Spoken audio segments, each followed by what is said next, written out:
9, 8, 7, 6, 5, 4, 3, 2, 1.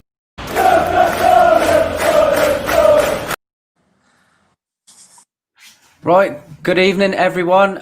My name's Carl, obviously from Newcastle Fans TV. We're over on NFTV Extra tonight with the first of what I hope will be a long and successful podcast, Geordie Overtime. And I'm delighted to be joined by Josh. The basic premise of the show is that we'll go through some questions talking around how fans and hopefully players in the future come to fall in love with the club. Ask some silly questions around that as well, and then just have a conversation about what's gone on in the media in terms of the takeover and recently with signings and things. And then I'm going to hand over to Josh to explain a little bit more on what he does. So, Josh, how are we, mate? You good? Mate, I'm good. How are you? Yeah, not too bad. Not too bad. Obviously, we had a brief chat before. You said you've had quite a busy day, so I'll try and make this one as laid back as possible for you, mate. All good, mate. All good. Good. If just obviously we'll go into it a bit more later in the show, mate. But if you just want to give us a brief insight as to what you're currently doing on the side, so to speak. So on the side, I do a lot of work with the Newcastle United Foundation and in particular the Be a Game Changer campaign, which is a massive men's mental health campaign using the badge to try and encourage men, especially in the North East, to open up and speak directly to people about their own mental health and their own journeys.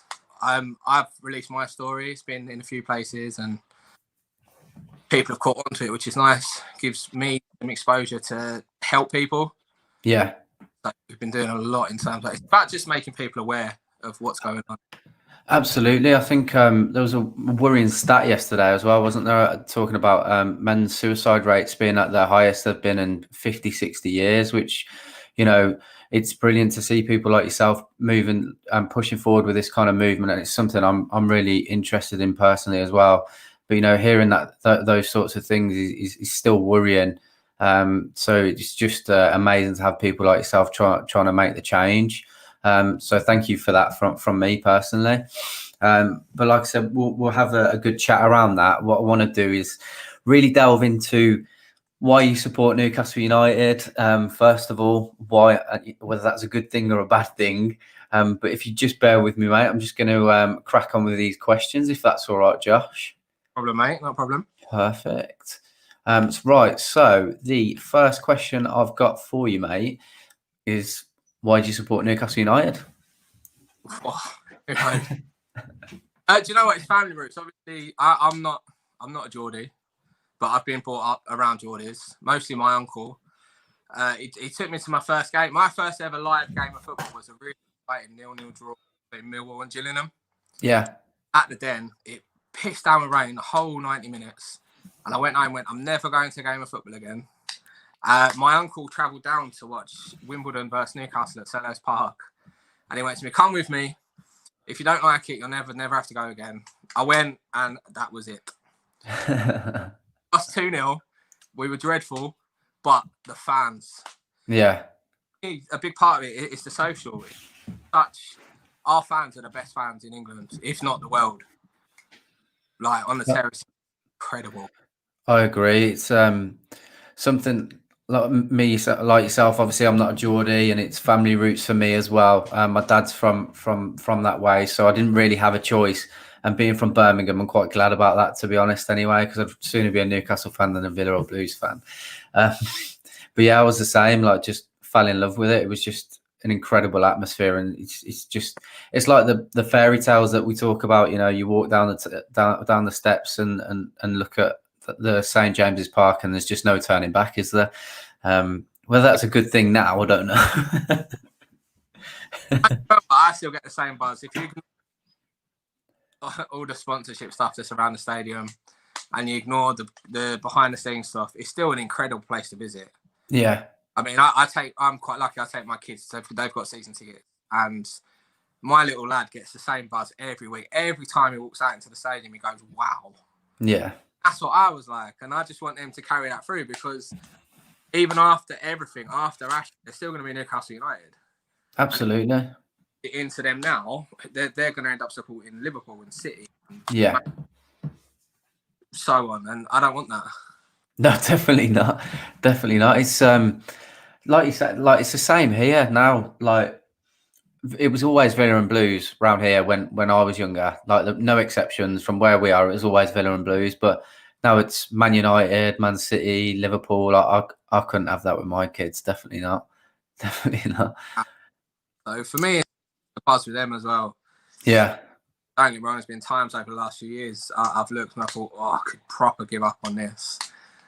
And I haven't, and I've persisted, and away days have got me through. And you just create such a group of friends, and it's not even necessarily the football, it's the Newcastle United family. Yeah. Through. I agree 100%. Second question, let's go with a bit of a polar opposite here. What is your worst memory surrounding Newcastle United and why? It's been FA Cup game, FA Cup runs, managers. Yeah. Lucky enough to be around when we had Hullet and Souness, and in their rights they won some good games. But I mean, probably for me personally, the run of Sunderland wins is probably my worst memory. Yeah. Because it hurt. I mean, don't get me wrong, we would have been the same. We would have bragged and we would have given it large, but they were a poor team. And we just kept losing to them. And you know when you get that bogey team and you just don't want it to be them. Absolutely. I think like I kind of blocked that out. You've just brought it back. Like I forgot it even happened. But yeah, I think most of us will probably agree with that one, to be fair. It was painful. Painful. Will say that again, mate. I lost you there. The day Robson got sacked hurt. Yeah. That was probably one of the most everlasting memories, because that was when I just started sort of going home and away in Europe, and him and the worst memory with him probably. It was I actually remember that quite vividly myself as well. It was absolutely heartbreaking, and just couldn't understand it either at the time. Really, it's madness, absolute madness. The man lived for Newcastle United, but North East football as well. He was a massive factor at all of the clubs, but particularly, obviously, us. And he was just, I mean, I was lucky enough, I met him a few times, and he's just a gentleman. Yeah. Legend is thrown about so easily, but the man is the greatest we've had at the club in terms of. I agree. I mean, even like looking, obviously, when anniversaries come up of when he passed and stuff like that, it still chokes me now to this day. But just because, and obviously, I don't live in the area, but it's like you say, like he was just the pinnacle of what people are up in the northeast, and how much love we have for the club is because of people like him, isn't it? Essentially, I think I'd probably agree with you on that one. It's probably my worst memory as well. Obviously, minus the Sunderland stuff. Let's go to quite an interesting one, I think. We'll go straight to the opposite of that one. What is your favourite memory surrounding Newcastle? 5-1. Yeah. 5-0. I don't even need to say the games, I don't think. I think people know. 8-0. Yeah. Getting to the cup finals in 98, 99. I was young, but I remember I went. They were incredible. We lost, but the occasion was incredible. European runs, Alan Shearer. There's so many. I've been quite lucky. I've gone to so many games that I saw Shearer break Milburn's record. I saw Robson's first game.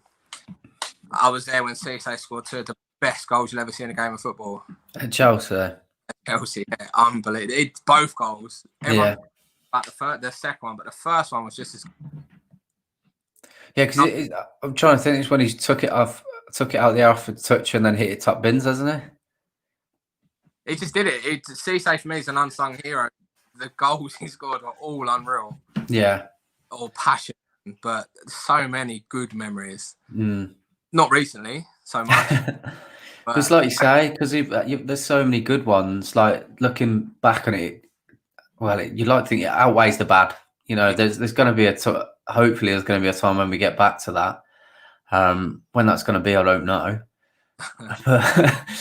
But yeah, like it's got to get better. Surely it's got to get better. It's got to get better. We Okay. hope. We hope. We We hope. hope. I know, mate. If you were Newcastle manager and you had unlimited funds, which 3 players would you buy and why? Now, it's quite an open question, so I'm not even gonna break it down to recently. Like, it can be anyone. Wow. Do you know what? He'll sign Mbappe. Yeah. I think the kid's unreal.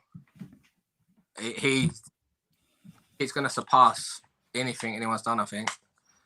I think people forget he's 21 and he's already won the World Cup, Champions League final, leagues. Can he move abroad and do it? I mean, he won the league with Monaco when they weren't at their best. So Yeah. he's just an unreal player. Unreal player.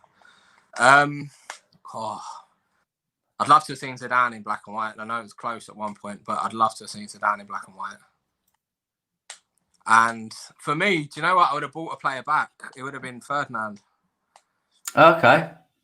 Like the partnership him and Shearer had, we would have won the league on numerous occasions. We'd kept that team together. Yeah. It's that's a conversation I was having with my dad not so long ago, actually. So I'm sure he'd agree with you on that. But we were talking about, like you've just said, how good of a strike partnership they were, and it was just an absolute travesty that it didn't happen that year. You know, Zidane is probably my favourite player of all time, I'd say. That isn't a Newcastle player. Definitely, I think he's like what he used to do with the ball was incredible. His vision for the game. I think, you know, you've got people like Messi, who's again another fantastic player. Could arguably be one of the best players, but I think Zidane, for me, was probably one of the greatest players of all time. I think he's actually quite might sound silly, but I actually think he's quite underrated for the type of player he is, if that makes sense. Absolutely. Yeah. Massively. I would have gone for Gerrard as well. Yeah. If I hadn't gone, and it would have been Gerrard. I just think the bloke was unreal. Unreal. And it's a shame he'll always be remembered for the slip rather than everything. I know. Through that Champions League final, not for slipping against Chelsea. Absolutely. It's one of my best pals is actually a Liverpool fan as well, and like he's avid Liverpool. And it's unfortunate that the only thing he'll ever get reminded of is nothing good that they've done, but just Steven Gerrard slipping over. I know, mate. I know. Right. Describe your perfect Newcastle United. Kevin. Yeah. Yeah. It was just attack. It was his outlook on life, wasn't it? It was if they score 2, we score 3. And that is what you want. As a fan, we've grown up watching an attack fluid Newcastle United with the types of Ginola, Gillespie, Shearer, Ferdinand, Asprilla. I'd chuck a few different players in the mix. I always loved Gary Speed. Yeah. One of my favourite players of all time. Nobby Solano, absolutely unreal. But that team, Rob Lee, David Batty, Steve Howie, Peacock, Big Pav, it was unreal. It's how old are you, mate, if you don't mind me asking? I'm 33. 33. So that was the part of my journey, was like the Keegan years. So I've been So you're actually only 3 years older than me, rather. So you know, I'm just there with you. Like that my first season that I can remember was might have been the season that we were.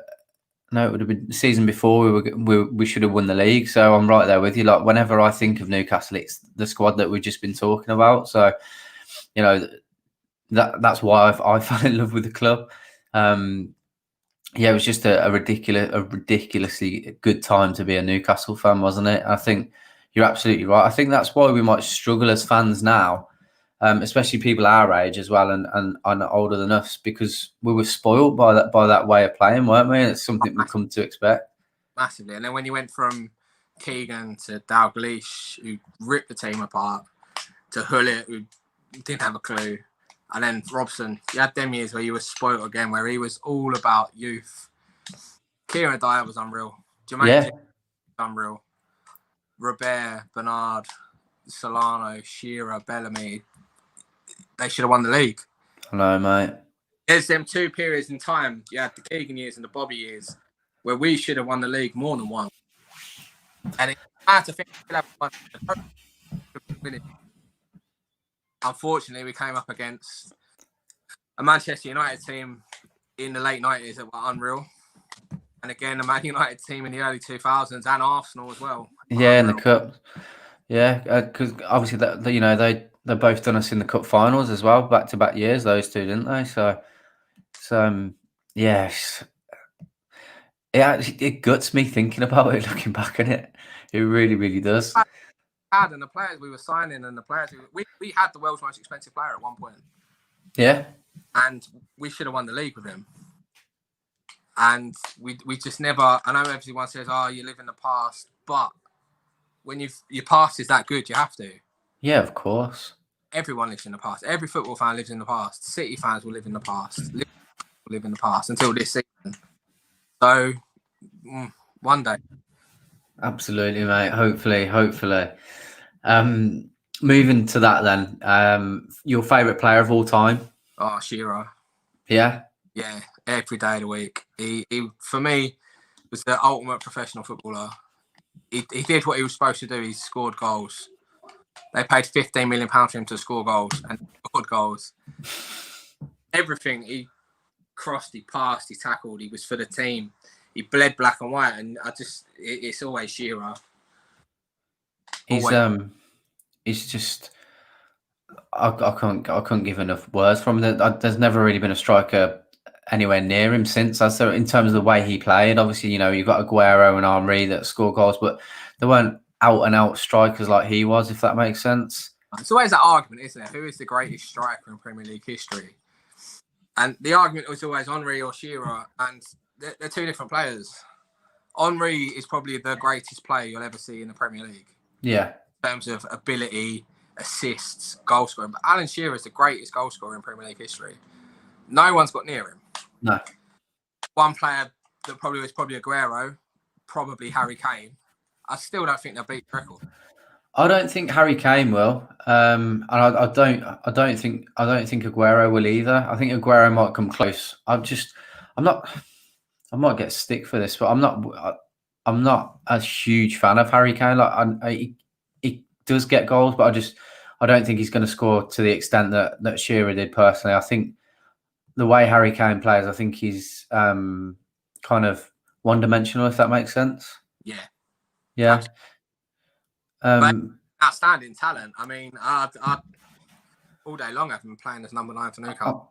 Don't get me wrong. Yeah, I don't want people jumping on my back thinking I wouldn't have him at Newcastle, because I definitely would. But have his goals dried up? Yes. But I think a lot of people seem to forget a lot of football when he was playing. A lot of football. Yeah. The break at Everton, the groin injuries. If you put them 4 seasons in when he was in his prime, you're probably looking upwards of 300 goals. Yeah, absolutely.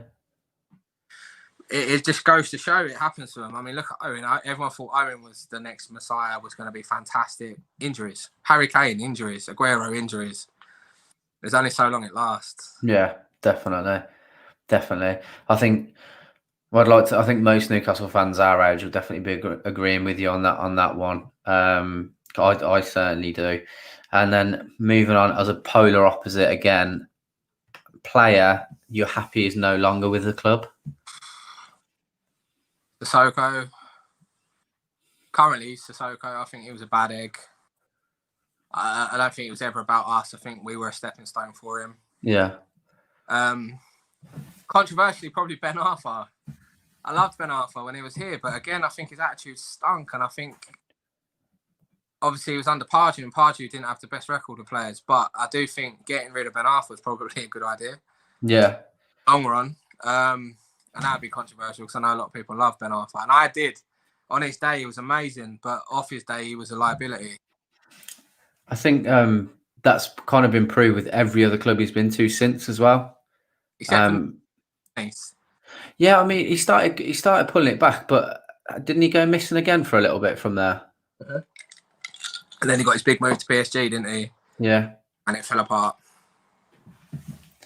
So, yeah, like looking at it from that sense in terms of what he was probably like in the dressing room and for the manager, I'd agree, where you're coming from. But then me personally, maybe that comes down to how good of a manager or a man manager you are, whether you can kind of tame that certain type of player or not. But I completely understand where you're coming from with it. Definitely. Honest, but when you think, I can't think on the spot. Yeah. Who am I glad left? A lot of people have ever spoken to Bellamy, but I thought Bellamy was class. Yeah, so did I. Because like Bellamy, with that kind of attitude that he had, it didn't come across as like, he was going to be an arsehole in the dressing room and cause uproar or disrupt or anything like that. He was. I thought he had the right amount of attitude as to what you would need on the play on the pitch to succeed, if that makes sense. Well, he was a little arsehole, wasn't he? Yeah, you want him like that on the pitch. As long as he's like that, not like that in the dressing room, I don't care. And being that little shitbag that everyone knew he was. Yeah. I loved it when he was your player, but the minute he was like, oh, I hate him, me. Yeah. Suarez is amazing, but I hate him. Yeah. I think Sissoko would be the one for me. I'm 100% with you. And I thought, like, I used to think he had no heart at all. Like, especially here, he just didn't seem like he didn't want to know. Like, he'd maybe show up for some of the big games or whatever. There was no consistency because on his day, you could see he was a brilliant footballer. Yeah. But he just didn't want to be at the club, did he? At all. By TV, he performed. Anything else? Not interested at all. Favorite manager? Bobby Robson. Easy one. Yeah. Understandable. Absolutely unreal. But Bobby takes it. He was fun. What he did with the club, where they were, what he did for players' careers that were still here. He got 5, 6, 7 more years certain players that were on the cusp of leaving under Hullet. So, yeah, Bobby. Definitely agree with that one. I think, again, most people would, wouldn't they? It's got to be Bobby or Rafa. Moving on from that, this one I'm really interested in. Favourite piece of Newcastle memorabilia? Got 2. Okay. 2. So I've got this one. Yeah. Big Al. Let me see where I'm going that way. Yeah, got ya. That one off Big Al. And then I don't know if I'll be able to get this one in. It's quite big. This one off a Big Bob. Oh, really? Yeah. Oh, mate, that's class. So that's my favourite. And I got that amazingly. Do you know what? I got that. He did a book tour. And he ended up coming down to Bromley in southeast London. And he walked in and everyone was silent. And me being a loud gobby geezer, I got up and started singing One Bobby Robson. Yeah. So he actually called me to the front, spent 15 minutes with me, signed the shirt, signed the book, had a chat, chatted my mum up a little bit. So, mate, he's just that sort of man. He just went, I don't like silence. I don't know why everyone's silent. Give me a sing song. Yeah. So I did. Fair play to you, mate. It's a funny story that because my dad bought his book when it first come out, and we were in Florida at the time, and I remember walking past the pool, and my brother actually pushed me in the pool, and I had Bobby Robson's book in my hand. Did not go down well at all.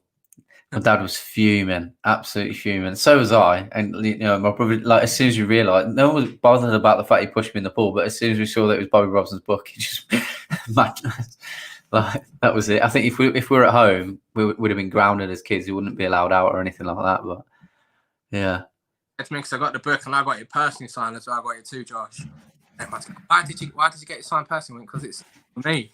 That's been sitting on the wall now for, 10, 15 years, and it's never going anywhere. No, definitely not. And they're incredible bits. I've read it, so. No, I love them, mate. Absolutely love them. I'm envious, to say the least. But where this Yeah. is the. Say that again, mate. They're definitely the top two. Oh, absolutely. They've got to be, haven't they? Got to be. Well, obviously, you know, like we had a brief chat before. You said you've been struggling to kind of get wardrobe space for all your shirts and stuff. So you obviously got quite a bit. Yeah, there's a bit. Final question in this section for you, mate, is if you were stuck on a desert island, which 3 players / managers would you want to be stuck with and why? Oof. It's a boring answer. No, that's cool. Bobby Robson and Rafa. Yeah. I just think the in-depth. I mean, I'm football through and through, and the in-depth analysis you get from them to be insane. Yeah. And then from a totally different point of view, Alicia Lehman from West Ham Women, because she's unreal. Fair enough. Unreal. Yeah, that's fine, mate. No worries at all. Love it. Yeah, so that was the basically the first section in terms of going through questions. Hope everyone's enjoyed that so far. Moving on from there, takeover, mate. Thoughts? How bad it's been? Do you think something's going to happen? I never fancied it in the first place. No. I thought it was real. I thought everything they were coming out with was real. And then you start the time scale of things and you start doubting. And you start thinking, well, this should be sewn up by now. I know obviously there's non-disclosure agreements and there's everything in place for them not to talk about it, but there should have been a little bit more. And I understand the Premier League have royally screwed it up, but I never thought it was 100% on the mark anyway. No. What I'd give for it, I mean, it would have been unreal. If they were talking about the money that was on offer, the management they wanted in, I think Amanda Stabley would take the club to the next level. Yeah. To be honest, I think she's an unreal businesswoman. I agree. But whether the entirety of it was legit, I think the more in depth we're going, the more we're seeing, the more we're sort of sitting there going, well, Stabley said if we get behind you, we'll keep pursuing it. And there's been no communication at all. So I think we're going to be stuck with Big Mike for a few years yet. I know it's really frustrating as well because, like, I said this in a previous video, I'm never going to support him in that sense of what he's done with the club. But, you know, I'll support him in the sense this year that it seems he's being genuine in the fact that he does actually want to sell the club. And it doesn't seem like that we've seen anything that he's kind of scuppered anything. It's not really been his fault this time. Well, he came out and said, oh, didn't he? This is the first time he's ever come out and said, I'm selling. Yeah. I've agreed the deal. Yeah. And I just think, because I'm like you, but like I would like Staveley to kind of, if the issue is with the PIF being who's going to be listed as director or whatever it is, you know, and Staveley's as interested as she comes across that she is, I'd like her to try and resurrect something just with the Reuben brothers because they've got money between them. Do you know what I mean? But already, don't they? I mean, they already own the race course. Exactly, yeah. The amazing work they did for the food bank it's incredible. So they're obviously very, very affiliated with the city. Yeah. Right. Is there a way that you can just have that? I mean, would they have the financial power to be a global football team? That probably, like, I don't think we'd get what we were expecting with PIF. Definitely not. But there's something about her, like, if she's serious, I would love to have her involved with the club because if she's telling the truth and everything that she's been doing is genuine, she seems very, very passionate and very driven. So I'd like to think we'd actually get some success with her involved in some sort of consortium. Yeah. But like we're speaking about, Newcastle Twitter can be kind of toxic. So is anyone going to be happy now unless that we've got the richest owners in the world? Do you know what I think they will? I think it's the same for a lot of fans. Is they want a team that's going to try. We don't want to win the league automatically one season. We want a team that's going to be built and grow, and we're going to be able to watch a team that actually something on the pitch and players that are of Premier League quality. Absolutely. It's getting back, like we've spoken about earlier. It's getting back to the Keegan and the Bobby Robson years, where it's, you score this many goals, we're going to go out and score this many. You know, if we still ending up losing, then you know it happens. But as long as we're getting to watch entertaining football, that's all we want, isn't it? It's like everyone says, we want a club that tries. Yeah. We demand a team that wins. We demand a team that tries, and we haven't got that. We've got players that do. There's some talent in the squad, but it's not enough for us to. We're Newcastle United. We should not be fighting relegation every season. No. We should have a manager. No disrespect to Steve Bruce, he did an all right job last season, but we should have a manager that suits us. We should have players that suit us. Yeah.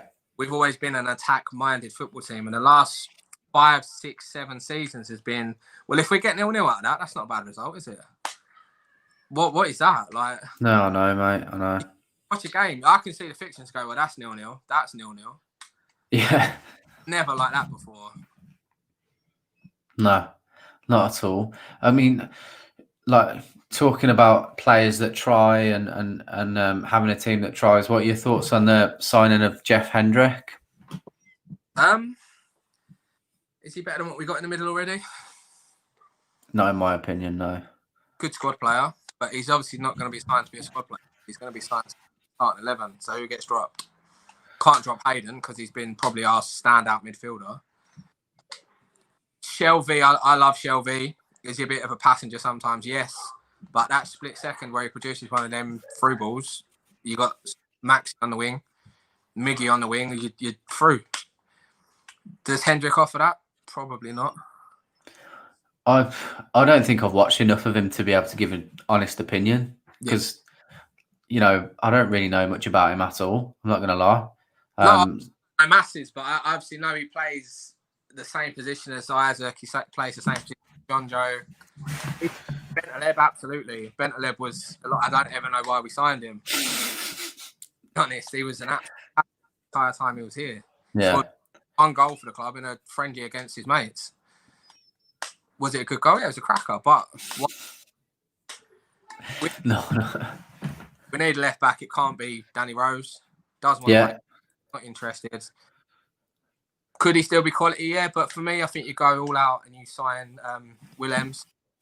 With you on that, mate, 100%. The boy wants to come back, just give him the contract. Yeah, I know. I'm with you 100% on that. I got asked this question, so I'm interested to see what you'd say. How much would you pay for him? He's near the end of his contract, isn't he? He's had that knee injury. Probably somewhere between 5 and 8. See, I should never be in charge of a football club because the lads asked me and I was like, yeah, I'll pay 20. I'll pay 20 mil. I'm sure we got 5. Say that again. I'm sure we got quoted 5 for him. Oh, really? Yeah. You take him all day. He was unreal. Yeah.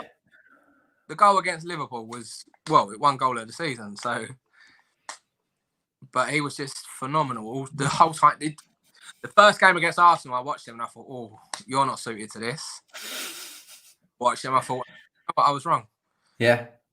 So I took it because he was poor against Arsenal, but was that his fault? Probably not. I think Bruce told him to play left midfield when in reality he was coming on to play left back. Yeah. But since that moment, you watched him and went, you're outstanding, mate. Yeah, absolutely. Him and Maxi on that wing were class. I was fuming about that Liverpool goal as well because I took my pal who's a Liverpool fan. We got him. Me and my brother are season ticket holders, so we took advantage of the half-season ticket for free, that sort of stuff. But he used to come to some of the away games as well, and obviously come to the Liverpool game. But had to sit in the away end, which was hilarious. But I missed the goal because I was still trying to park my car because it's an absolute fucking nightmare, mate. Trying to park the car. Ended up driving down one-way streets, trying to find somewhere to park. Had people coming out of their houses, giving me abuse. Little Scouse kids going mad at me. I was like, and ended up missing the goal. So yeah, I was devastated about that. It's just enough to do, isn't it? Eh? Yeah. Yeah. So Williams definitely want to get him back 100%. What are your thoughts about Ryan Fraser and potentially offloading Richie in a swap deal for Wilson? I love Richie. I really do. I think he's been outstanding for us. I don't think it's a bad deal, though. No, I don't either. I think we're desperate for a striker. If we can get Wilson who scores Premier League goals, he's recently been in the England squad for scoring Premier League goals, which we have. Yeah. Fraser, I like him. He's good. He's young. Is he as wild as Richie? No, which is probably a good thing. Save people getting kicked in the bollocks with a corner flag. Richie would be a big miss around the team. It'd be a big miss on the pitch because of his vocal ability. But has he lost his legs a bit? Probably. Is he still an outstanding footballer? Yes. Yeah. But Fraser, younger, looking for the future, probably better suited to the team. And Callum Wilson, as I say, scores goals. Yeah, absolutely. So I think it's a bit of a win-win. I do as well, because we did our keep, sell, and loan video, and I didn't get stick, but I got a few surprise faces when Richie come up and I said I'd sell him, and the reason is just because again, like you, I love him. I think he's probably ready to go. I think he'll finish his career in Bournemouth or down south anyway, because he clearly loves living down there.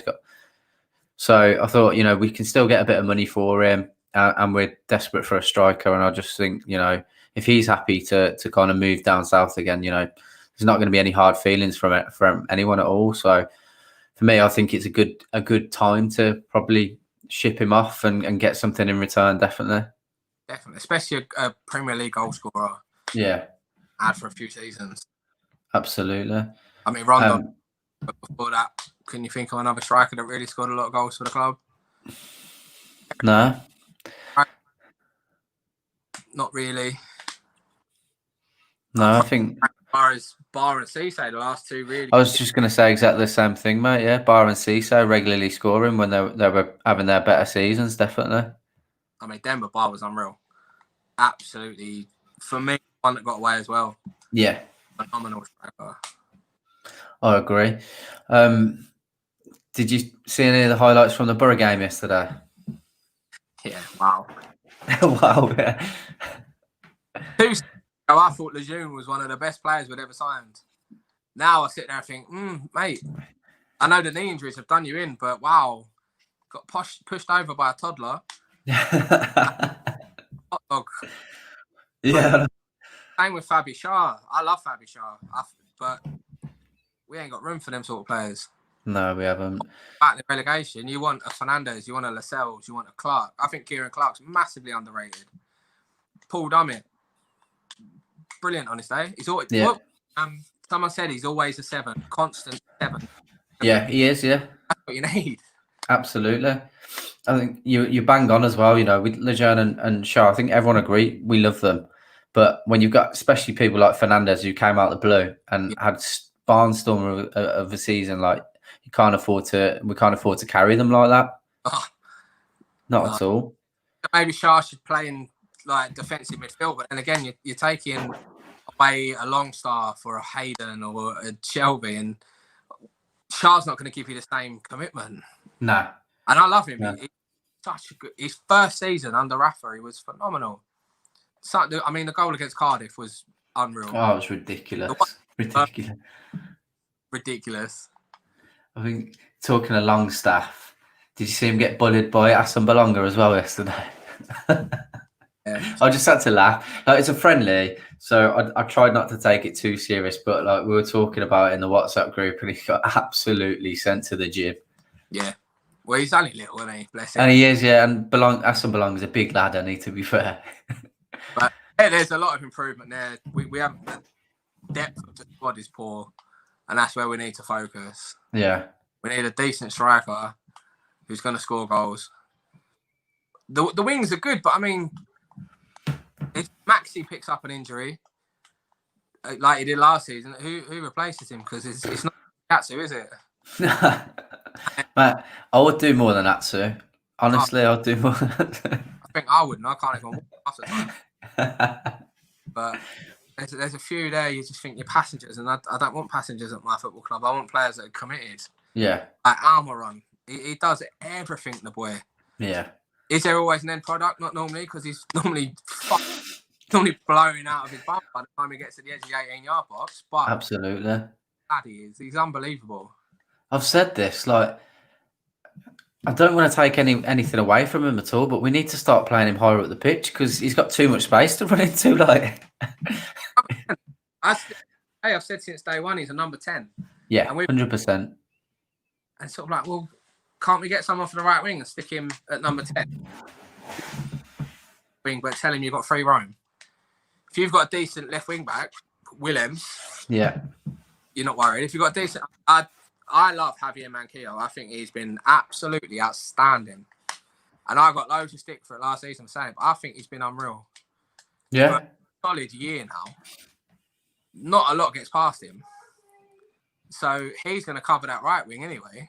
Just let them do what they want. And if they've got Wilson on the end of it, they're laughing. You're scoring goals. Yeah. I don't disagree with Manquillo at all. I'll probably get stick for this in the group after because I just went along with what some of the lads were saying. Like some of them aren't fond of Manquillo, I don't think. But me and my brother had completely different opinion. I actually think he's a really, really. I don't think we need to strengthen there personally. I'd be happy to have him there. Yeah, if you're throwing up the debate of what we've got, Yed or Manquillo or Kraft, there's only one player you're picking. Yeah. Yedlin's got tons of pace, but not much else. I don't rate Kraft at all. I remember watching Kraft, mate, at Liverpool. I'm sure it was Liverpool. And granted, it's Liverpool, but even like his positioning was terrible for a fullback. Say that again. They played him in the free centre half. Yeah. Like he just, I know it's not his fault because he doesn't play centre half, but even still, you're playing right side of centre half. You know where your areas are. And I was just like, what are you doing? Like, honestly, I was like looking over to Bruce. I was like, get me a kit and I'll do more than what he's doing. But he's just, when you look at some players, you're just not made for the Premier League. Yeah. And unfortunately, I think he's not made for the Premier League. With James, he seems like a nice lad. He seems like a good part of the team. And yeah, definitely. But if they're your three options, you're going Manquillo. I agree 100%. I would have said, I was buzzing when we got Yedlin just because of his pace. But obviously, the more we watch him defensively, he's not sound enough at all. And his end product has gone missing. I'm sure his end product was better when we first signed him. I don't know what's happened. A couple of times he's done well. I mean, the goal against last season, the goal against City. So, but that's just through pace. That's sheer pace. So, yeah, for me, them wings are covered if we can sign Willems. Yeah. Even Dummett does a job. So no, he does, mate. He does. We'll see what the future. Definitely. Right. Appreciate that, mate. We'll move on from the football stuff to something a bit more personal and more important, if that's all right. One in my eyes. I just want to, obviously, we've spoken briefly. I want to get more of an insight, and I'm sure other people do, as to what you're doing on the side in terms of what campaigns you're working with, how you've come into that kind of position. And, if you want to talk about your personal story, that's absolutely fine. And just have a chat about that, mate. Absolutely. I mean, as I said at the start of the video, I personally do a lot of work with the Newcastle United Foundation, and in particular the Be a Game Changer campaign, which is a men's mental health campaign centered around using the badge to entice men to talk about their own mental health. There's a lot of stories online that people have shared, and mine's one of them, but there's a lot of new ones that come out all the time. Unfortunately, there's a massive suicide rate in the Northeast, which is 1 in 4, 2 seconds. Yes, just get one. Just get one. I'm in the bottom. Sorry. So it's 1 in 4 in the Northeast of male suicides. I didn't know that was that high. Yeah, the Northeast is the highest in the country. Wow. And it's people aged between 18 and 35 as well. So, but for me, I've never been shy in saying that the foundation and the campaign probably helped save my life. I was in a really, really dark place. I'd attempted suicide more than once, and I'd stumbled across the campaign via the 12th Man program, which Ollie Bell runs and does a phenomenal job with it. The team he's got outstanding. You've got Ashley Lowe is the main founder of the campaign. She's done an amazing job getting it all up and going. Ollie Bell's taken over, and then you've got the team of Sam, Tom, Lewis, who run it, and then we sort of go around and deliver our stories to people. and just try and it's about support. It's about making men open up and speak up and just find the strength to open is what saved my life. If I didn't find the strength to speak to someone, me and you wouldn't be having this conversation. Which is the dark truth of it is we wouldn't be having this conversation because I would have ended my own life and not been able to deliver my story and help people. And I've been quite fortunate. I've had my story shared by the foundation, by the Chronicle. I was lucky enough to be in the Premier League year review, which is an amazing honour, especially to carry the Be a Game Changer through with me. Yeah. And that, so yeah, it's just the way the campaign goes about itself and delivers to businesses and uses the badge to help people open up is amazing. Is there was there a kind of a moment where you sat down and you thought, I need to do something before this all goes Pete Tong? For me, it was a trigger moment. I was sitting on the edge of a train bridge, and I sat there for an hour, contemplating, waiting, fast train. It's not good. It's going to be seconds, but I never had the bottle to do it. People say suicide is a weak man's way out, but it's not. You have to be brave. There's an element. People go, "Oh, don't be stupid." No, but you have to be so brave. You're taking your own life. Yeah. For me, the trigger moment was my phone rang, and I actually thought it was on silent. I thought, oh, really? And it rang, and it was my little boy ringing me up and asking me where I was. I fired him off. I went, "Oh, I'm just out. I'm on my way home from work. I'm busy. I'll ring you back." And then sat there for 15 minutes, and it rang again. It was him. It was like, "Dad, I want to talk to you. Come home. I've done this at school. I've done that at school." And that moment, I sort of went, "What are you doing? I've got 2 young kids. I had everything to live for. I had a new job. Everything was actually going well, but inside my head, I still felt like I wasn't enough." But that moment then, I went home, cried my eyes out, told my business, told the truth. Then I was sitting there and the 12 Man Project popped up on my phone. Applied for it. And I actually, there were 2. I got onto the first one and I bottled it. Yeah. I actually emailed and went, "Oh, do you know what, Ollie? I'm not going to do it. I can't." And he said, well, I'll put you on the second one because one of my mates was on it. Went along, shared my story with Ollie. And then we got introduced to a few other people. I made a really good friend through the whole process called Les. We shared our stories, which led to changing the game. A little bit of... Yeah. Plug the merch. So us doing our own podcasts and stories. And it also led to the birth of the men's mental health peer group that the foundation run. Okay. Called Hawaii In. And it was ran on Tuesdays at St James's Park, but obviously with COVID, it's been a bit awkward. Yeah, definitely. It's just an amazing thing to see. We normally average 6 to 10 men come along every week and will openly share their stories and chat and indulge and help people and support and lead on from there. Do you find that, because obviously you attend that as well, do you still find that, because I think if you're anything like me, because I've been through it myself as well, that doing that is still having a personal benefit for you as well? Massively. I think the biggest thing I've learned through the entire journey is speak. Yeah. If you can't speak, then you're never going to get better. For me, if I'd not found the strength to talk to people, I mean, I was lucky. I had the support of the foundation immediately, and I made some good friends at the foundation as well. And we chat regularly, we text regularly. I still go regularly, and I participate just as a person sitting there and sharing how my week's been, if anything's gone wrong, if anything's gone well, because you have to celebrate the successes. Absolutely. Much as try and analyse the down moments. So it helps massively. So that's the best advice I can ever give anyone is speak up. Yeah, I agree with you 100% on that. And I think the toughest thing sometimes is, like you said, you're so fixated on analysing what's gone wrong that you forget to celebrate the successes. So even though you're figuring out what's wrong and how you can fix it, you're forgetting that actually you've already done this or you've done that. And playing down how much of a difference that can make to your mental health for that day, and then obviously continuing that in a cycle. And I agree with you 100%. I still forget to do that with myself sometimes. Is there, without getting too personal, was it an accumulation of things that got you to that point, or was it just life in general, or was there anything specific that you know kind of got you there?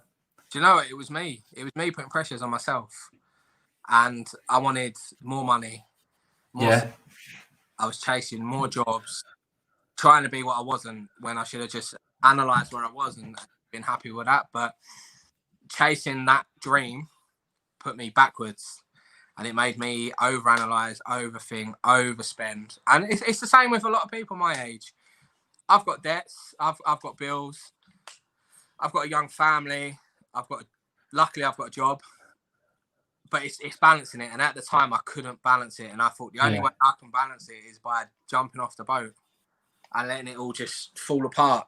Yeah. I nearly did it a few times. I mean, it wasn't just one experience for me. There was a few times I was very close to sort of ending my life and leaving my kids and leaving my family. And you don't think about that at that time, though. You think about getting out yourself, and the easiest way of getting out is by getting out. And then, definitely. But as I say, I was a lucky one, and the support I received from the foundation and let me share my story and pushing me forward as well. I mean, the support I've had, particularly from people like Thomas Graham at the foundation, is phenomenal. We text each other all the time, and he's so supportive. And Ollie and Sam have all been there pushing me. And Ashley, I mean, she's been off. They had a baby, which is brilliant. Congratulations. Yeah. That's a little bit late, but congratulations. But all of them, they just push you forward, and they want you to share and help and support. I had a similar situation. What kind of drove me to a almost point of suicide as well was I was in a very, very similar situation to yourself. I was earning very well at work a few years ago, but I just couldn't balance everything. I always wanted more, like yourself. And I used to do kickboxing as a kid, and used to travel the world with my brother. Actually, we fought for Team GB. We're instilled as a kid to have this competitive edge and this, not ego, but you kind of develop an ego when you're doing something at that age. And I just found, as I got older and stopped doing that I struggled to let go of that. I always needed to have more. I always needed to be the best at what I did. And you know, it took me up until probably last year to realize that I haven't got to do that. You know, because like you say, you're just constantly putting so much pressure on yourself that I just ended up getting into a hole that I felt like I couldn't get out of at all. I think what I wanted to find out from you as well, because I'm sure, like me, you've probably tried medication and things and that sort of stuff. I'm just wondering what, other than talking, because although talking probably is the best thing to do, especially to start with, do you have any more coping mechanisms that you kind of go through on a day-to-day basis as well? I do. For me, I like competition, so I'll play football a couple of times a week. I'm not the best, but being on the pitch, it gives me that little bit of my mind. I go to the gym. I think exercise is a big thing in terms of mental health. It keeps you strong. It keeps you strong. I think you need something to focus on. I had the opportunity of pills for depression, for anxieties, but for me, they didn't necessarily resonate. Probably didn't work for me. I felt if they're subscribed to you, then obviously do what your doctors are saying. I had a chat with mine and said, look, I don't feel like they're working. They will work for different people. Yeah. For me, my to go out, exercise, football, and talking for me. I think I agree, because I got prescribed citalopram at first, and then something called sertraline the second time, and I just felt like the mind state I was in, because what you tend to find most of the time is when you're taking these drugs that you probably get worse for a couple of weeks before you start getting better. And the mindset I was in, I was like, I can't do that. Like, so I'll take them for a little bit, and I took one of them for about 6 months. But even so, I was always thinking, I was being logical in my head, like, how long am I going to have to keep taking these? It's just this that is making me feel better. I haven't changed anything about my lifestyle, really. So I agree with you 100%. The thing that worked for me was then going to see a therapist through the NHS, because of how much pressure I put on myself, I ended up developing suicidal ideation, where I was constantly thinking about suicide, but I didn't actually want to commit suicide at all. So it was terrifying, mate, fucking terrifying. So I got to a point where I felt better. I was like, I don't want to die. But it was always going through my head. And I was like, what's going on? Like, I'm losing my mind. And it wasn't until I actually sat down and spoke with a therapist properly and started speaking to people that started to feel better and be able to actually do something with my life in terms of, like you say, start exercising more, maybe looking at the foods I eat. I tend to write a lot of stuff down as well. I don't know if you do that, to try and if I'm building shit up in my head, I'll write it down to try and get rid of it, if that makes sense. It does. You know what? I don't. I must look mad after. I talk to myself. Yeah. Myself through situations, and feeling down, I'll have a chat with myself, which doesn't sound the best, but for me it works. Absolutely. I've got my people that I can lean on, but sometimes I just have a little word with myself. Yeah, I used to Google it, mate. I was like, is this normal? Because I thought I was going mad doing it. And then I was speaking to my therapist. She was like, no, like, you 100%, like, it's normal, do it. You know, I get that 100%. Yeah, well, I'd love to talk about it more, but I'll take up your whole evening, mate. So, what I just want to, what kind of can we do to get on board with the things that you're pushing? Is there anything that we can do to direct people to anything that you're doing? So the Be a Game Changer campaign is active on Facebook. So there is a group. So if you just search Be a Game Changer, yeah, flash up. There's that logo. Yeah. Everything. Have a look at there. There's a lot of support thrown about on there. There's a lot of stuff I put on Twitter myself about the campaign, about mechanisms, about just stuff you can do to help your own mental health. There's completely unaffiliated. We've got the Changing the Game UK, which is run by my best mate, and I'm in there occasionally talking about mental health. He's just launched his own charity as well, which is a big step for him. So have a look on Twitter. It's Changing the Game UK. It's worth a little look at, but just Google it about. Be a Game Changer is massive on Facebook and is growing. Yeah. Huge community now. So it's definitely worth looking. Brilliant. Yeah, I really, really appreciate your time, Josh. I won't take up any more because I know you've got the kids to tend to, mate. Fortunately.